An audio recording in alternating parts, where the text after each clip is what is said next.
ऋषि कुमारों के साथ सुंदर आभूषण देखकर अनसुईया, प्रियंवदा और आर्या गौतमी चकित रह जाती हैं। आर्या गौतमी: बेटा नारद, ये सब कहां से मिला? पहला ऋषि कुमार: ये सब गुरु जी का प्रभाव है माता।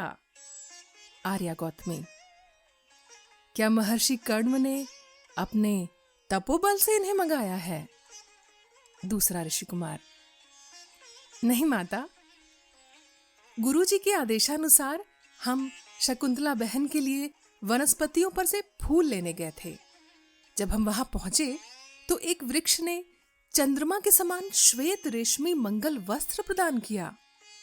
एक वृक्ष ने पैरों को रंगने के लिए ये उत्तम लाक्षारस रस दिया। अन्य वृक्षों में से भी वन देवता ने ये नव पल्लवों के समान अपने हाथ हथेली तक बाहर निकालकर ये आभूषण प्रदान किए।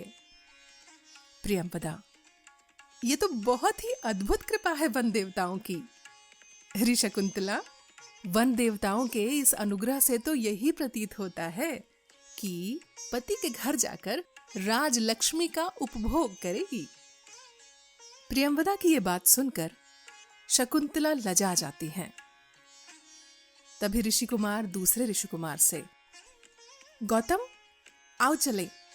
गुरुजी के स्नान के पश्चात उन्हें वनस्पतियों की इस कृपा का वृत्तांत सुना देंगे। हाँ, चलो।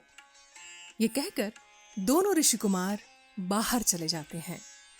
शकुंतला की दोनों सखियां अभी भी आभूषणों को देखकर चकित हैं। कई आभूषण तो उन्होंने पहली बार देखे थे। सखियां: शकुंतला, हमने आभूषणों का प्रयोग कभी किया नहीं। चित्रों में जैसा देखा है उसी के अनुसार तुम्हें आभूषण पहनाने का प्रयत्न करते हैं। शकुंतला: तुम्हारी निपुणता को मैं भली भांति जानती हूं। दोनों सखियां शकुंतला को आभूषण पहनाने लगती हैं। सखियां: अरे शकुंतला, श्रृंगार पूरा हो गया, अब जा रेशमी जोड़ा पहन ले। शकुंतला उठकर रेशमी वस्त्र पहनने चली जाती हैं। इधर दूसरी तरफ स्नान से निवृत्त होकर महर्षि कर्ण आते हैं। पिता कर्ण मन ही मन सोचते हैं, आज शकुंतला चली जाएगी। ये सोच सोचकर मेरा हृदय दुख से भारी हुआ जा रहा है। गला रुंधा जा रहा है।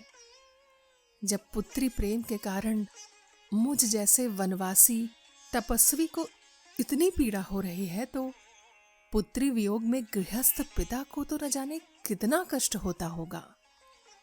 महर्षि कर्ण कुछ दूर चलते हैं। इधर शकुंतला तैयार होकर बाहर आती हैं। आर्या गौतमी: बेटी, ये तुम्हारे पिता कर्ण आए हैं। इनके आनंद मिश्रित अश्रु भरी दृष्टि से ही मानो ये तुम्हें गले लगा रहे हों। इन्हें प्रणाम करो। शकुंतला लज्जा के साथ: पिताजी प्रणाम। कर्ण: पुत्री, जैसी शर्मिष्ठा ययाति की मनचाही रानी थी वैसे ही तुम भी बनो और उसी की भांति तुम्हें भी पुरु के समान पराक्रमी सम्राट पुत्र प्राप्त हो। गौतमी: भगवन, ये तो आशीर्वाद क्या वरदान ही है। कर्ण: आओ पुत्री, इस यज्ञाग्नि की प्रदक्षिणा कर लो। सब यज्ञाग्नि की प्रदक्षिणा करते हैं। महर्षि कर्ण मंत्र पढ़ते हैं। प्रदक्षिणा के पश्चात अब प्रस्थान करो। विशांगरावादी कहां है? शिष्य: गुरुदेव, हम आ गए। महर्षि कर्ण: जाओ, अपनी बहन को मार्ग दिखाओ। शांगव: जी गुरुदेव।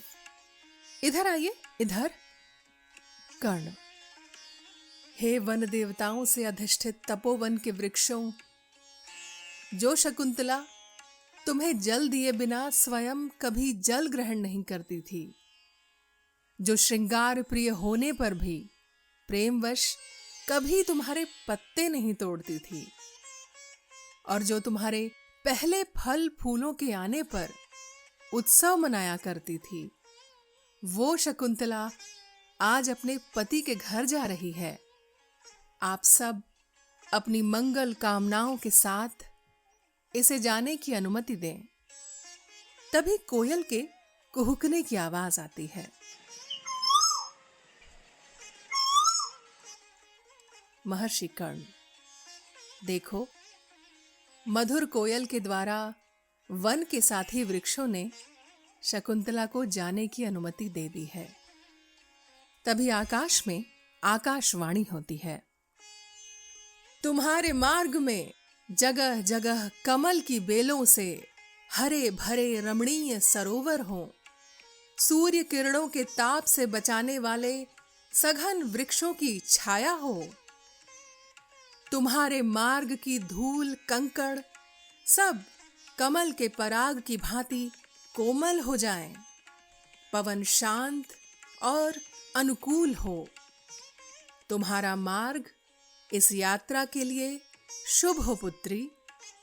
इस आकाशवाणी को सब बड़े आश्चर्य के साथ सुनते हैं।